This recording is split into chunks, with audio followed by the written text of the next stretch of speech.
এই জন্য তো আমি বলি এই কথাটা, যে যেই সমস্ত ব্যক্তিগুলো এই কথাগুলো বলে গরু হত্যা মহাপাপ, এই ব্যক্তিগুলোর মাথায় ব্রেন নাই। কেন? গরুর গোশত খায় না, এই জন্য। বুঝছেন কি? যে এক মুখেই বলছেন আপনি যে পশু হত্যা মহাপাপ, কিন্তু আপনি ছাগল গরু বলি দিচ্ছেন, আপনি মুরগি হত্যা করছেন, আপনি মাছ খাচ্ছেন, সব পশুই আপনি খাচ্ছেন। গরুর বেলাতে এসে আপনি বলছেন জীব হত্যা মহাপাপ। মাথায় আপনার এই সেন্সটা কাজ করছে না। কেন এই সেন্সটা কাজ করছে না?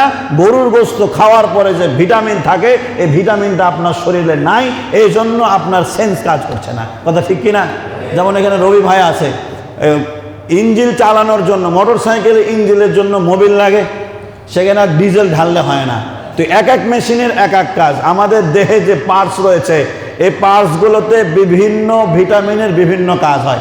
ভিটামিন সিতে সম্ভাব্য চোখের জ্যোতি বাড়ে, বিভিন্ন আমাদের শরীরের এক একটা অঙ্গের ভিটামিন ডি ক্যালসিয়াম বাড়ে, মানে এক একটা ভিটামিনের এক একটা কাজ আছে।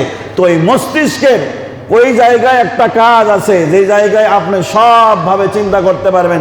জীব হত্যা মহাপাপ বলছেন যেই মুখ দিয়া, ওই মুখ দিয়া আবার বলছেন যে না, খাসি খাওয়া যাবে, মুরগি খাওয়া যাবে, আমরা বলি দিলে সমস্যা নাই, ওটা মেনে নেওয়া যাবে।